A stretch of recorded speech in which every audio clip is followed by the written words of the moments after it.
Hello and welcome to our YouTube channel. My name is Chloe and I am the founder and CEO of a company called Prosperity Group.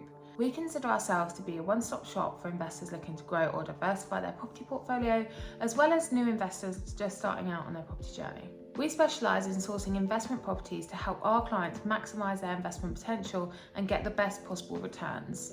In today's video, I'm going to be sharing with you the BRRRR calculator that we use internally to analyse all of our investment opportunities. For those of you who are unfamiliar with the acronym, it stands for Buy, Refurbish, Rent and Refinance, and it is a property investing technique that entails purchasing a property, fixing it up and adding value, renting it out for a higher return on your initial investment, and then refinancing it to pull out any equity that you've created. And if you get all that right, the best part, there's another R to the acronym, and that is repeat.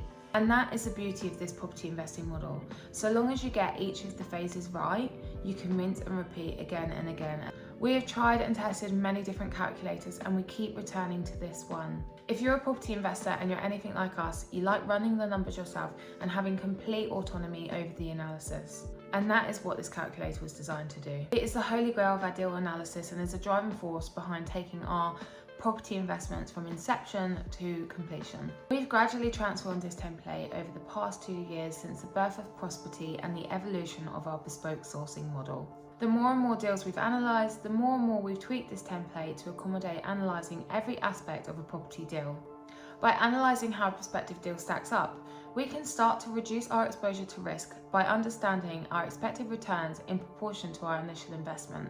The great thing about this calculator is you can not only make decisions about your investment up front, you can also edit it as you move through the phases of purchasing and completing on a property, moving from speculative analysis to real-time numbers. Accuracy is something we constantly strive for, and we want both us and you to feel assured in your property investments. I have firsthand lost count of the number of requests from people wanting us to share how we conduct our due diligence, from other deal sources, developers, investors, and even estate agents. So now the time has come, and guys, you don't understand how excited I am to finally be able to share this with you.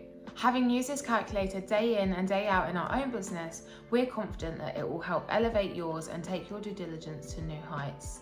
Whether you're a savvy investor carrying out due diligence on your own property investments, or you're a property sourcer looking for templates to bulletproof your business model, this is for you. So now I'm going to jump straight in and show you exactly how you put this calculator to use. If you like this video, please give us a thumbs up and subscribe to our channel. We are new here, so your support will really help us. Thank you so much for watching and see you on the flip side. So here we are. Firstly, let me take you through the colour code. Any box that is white contains formulas, so don't touch these. Unless you're confident in tweaking Excel formulas, we advise you to leave these as they are. All of the light grey boxes are inputs. These change on a deal by deal basis, but this is where you start inserting all of your figures relating to your deal. On the right hand side of the sheet here, we've included the colour code to make it very clear what each coloured cell represents. That way there is little room for error. This is completely customizable, so you can remove our logo and add yours and adjust the coloured cells to align with your own branding. As this is a BRRR investment calculator, we have broken it down into the different aspects of this particular property investing strategy. So let's get into it. For buy, we break this down into the actual deal as well as the financing. Here we have details regarding the letting agent or the seller if the deal is direct to vendor. Also, we include some details that we look for in a deal. For example, what is the vendor's motivation to sell and when are they looking to sell? Once you understand all you can about your seller and their motivation, you can then make a business savvy decision regarding how you want to proceed. Additionally, this is where we put the purchase price, any initial upfront costs like stamp duty, legals, surveys, etc. If you're using a mortgage or a bridging loan to finance the property and you're using a broker, typically there are 2 separate fees you'll need to pay. Your broker will get their commission, which is usually 1% of the loan value, and either added or deducted to the gross loan. And the lender also charges their own extra fees known as an arrangement fee. Typically you pay both, not always, but quite common. The cost from one broker to the next can be very different and can vary based on the lender and the product. So here we also included an option to select whether or not you're using a broker. If you select yes, it will automatically include broker fees into the initial costs. Since the arrangement fee varies so much, we've left this blank. Similarly, we have added an option to include a sourcing fee. We typically charge 2% of the purchase price, so that's what this formula is pulling here. If you're a deal sourcer using this, you can amend this to suit your business and the fees that you charge. If you're an investor, you can just select no and it will not add any additional fees. Down here, we have also included a section dedicated to property comparables. Since this is an example for figurative purposes, we haven't completed this section, but here we want to know the address, most recent valuation, projected rent, utilities, and so on.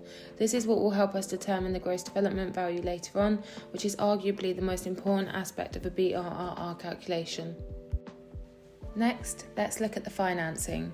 So here we think it's really important to break down the financing into the different types that we'll know we'll use for each investment, such as a traditional mortgage, a bridging loan, a private investor, or a home equity loan. There's many different ways to finance a property. If you're fortunate enough, it might be a cash purchase, or you might even be using another property investor's money. They might be lending you the money or even joint venturing with you on the deal. The most common method people tend to use to acquire the property is bridging finance. There's also some other fairly creative strategies people use, such as vendor finance and delayed completion. Whatever route you decide to take, this calculator will enable you to see how much of the purchase is being financed and how much you need to finance yourself. Then we move on to the refurbishment portion of the project. So as I mentioned earlier, the most important figure in this entire spreadsheet is the gross development value, more commonly known as the GDV. We aim to be as accurate as possible when calculating this because this has the biggest financial impact on the investment. Some other important items in this section are the refurbishment budget as well as the refurbishment timeline. For the timeline, make sure you include not only the time that it will take you to complete on the refurb, but as well as how long it will take you to find someone to let the property out to. It's worth considering what your strategy is going to be once you've completed the refurbishment. Is it going to be a traditional buy-to-let? Are you going to turn the property into a HMO? Or is it in a grey area with high demand for serviced accommodation, in which case you'd rent it out in the likes of Airbnb and Booking.com. This will help you gauge how long it will take you to complete the project and, more importantly, how much it's going to cost you in the meantime. For the refurbishment cost, this is a formula. This is simply pulling the total and contingency down here in the refurbishment breakdown. The total is currently a formula which is calculating all of the individual elements of the refurbishment. If you don't know this, you can simply overwrite this formula and input your own estimate here. A small element I really like about this bit in particular is how it calculates the flooring cost. So we've estimated £30 per square metre for the flooring. So here it is simply taking the cost and timesing it by the square foot of the property. So here if you change it from 30 to 40, you'll see it will change the cost from 5,100 to 6,800. In the refurbishment breakdown, we also include a contingency on every refurbishment project. In this instance, the contingency is 10% of the overall refurbishment budget, which is held in reserve to deal with any unforeseen circumstances. The percentage varies from deal to deal, but for this deal we have a builder's quote and have been conservative with the timeline, so we're confident the refurbishment cost will not exceed 10% of the overall budget. By factoring in a contingency into the overall figures, your profit margins might be slightly smaller, but you can rest assured that your figures are a worst case scenario. This is something that we take very seriously here at Prosperity. We would much rather underpromise and overdeliver as opposed to overpromise and underdeliver. Additionally, this is where we calculate all of the holding costs, which includes our loan payments, insurances, utilities, and so forth. When we see a lot of new investors analysing deals, they forget about this critical component. You absolutely have to account for holding costs, otherwise your numbers will be skewed and paint a false picture of how good the investment really is. Probably the biggest holding cost you will incur is the financing costs, unless you're a cash buyer. But for the majority of us who are financing our deals, whether we're doing a flip or a buy-to-let, during the construction period, we are required to pay our mortgage every single month. If it takes you 6 to 8 months to refurb the property, you need to account for that. There are some lenders who will allow you to do interest-only payments where you only pay interest on the value of your loan. If you're opting for a more traditional form of financing, you will be expected to pay off both principal and interest payments. But either way, you have to account for these costs and calculate exactly how much it's going to cost you while renovating the property. Fear not, so long as you input the amount of months it takes to refurb, the calculator will do the hard work for you. The second thing you need to account for is utilities. So utilities will be a much less significant component of your holding costs, but still important to factor in nonetheless. With utilities, even though you won't have tenants occupying the property, you're not going to be using electricity, gas or water all of the time, but chances are you will at some point during the renovation process, so it's important to take this into consideration.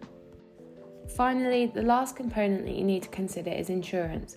We have factored in homeowners insurance in the initial upfront cost, but in some instances, if you're carrying out a major refurb on the property, you might need a builder's risk policy. Again, these are all things that you need to account for in your numbers. If you're sourcing a property on behalf of an investor, you won't necessarily know all of this to begin with, but the more rapport you build and the more you understand your client's specific requirements, the more accurate analysis you'll be able to conduct, and you'll be able to edit this as the property completion progresses. Now we're on to the refinance stage of the analysis, where we can see the current loan information as well as the refi loan. Here you can adapt the lifetime value, rate and term to suit you. So in this example, after the bank sends a surveyor out to the newly renovated property, we expect this to come back at £500,000, and then the bank will loan us 75% of that £500,000 at 3% interest over a 25-year term. So then it calculates our loan payment, monthly loan payment and so on. Next, down here, this is the number that we really like looking for, our equity creation. This is telling us, are we going to be able to pull any money out of this deal in the cash out refinance, or are we going to need to put more money into the deal? In this example, we can pull out just over £53,000 because our refi loan is that much greater than our all-in costs. Let's look at the rent. For the rent, we like to have an executive summary up here that just sums everything up and makes it easy for someone to find. Also, we like to break down the rent, so if you've got more than one unit or if it's a HMO and the room prices are different, this is an easy way to separate those costs. So in this example, we have a 5-bed house where 3 of the rooms will rent out for £700 and 2 will rent out for £600, making the total rent for this property £3,300. Additionally, you want to view all of your expenses broken down into the different categories, so you have loan payment, utilities and insurance as well as other. If you're going to rent the property out for service accommodation, you as the landlord will be responsible for utilities, council tax, TV licence, broadband and so on, so this is where you can input that if necessary. Next comes the fun part, and this is where we look at how much money we are making. Every investor is different, but we like to look at a few different numbers to help us understand how good the deal is. Some of the figures that we like to look at are the capital recaptured, the monthly cash flow, annual cash flow, the property equity and the return on capital employed. So these profit centres. First one, capital recaptured. This is basically examining that equity in the property and the equity creation I talked about earlier. Am I able to pull money out tax-free in the cash out refinance?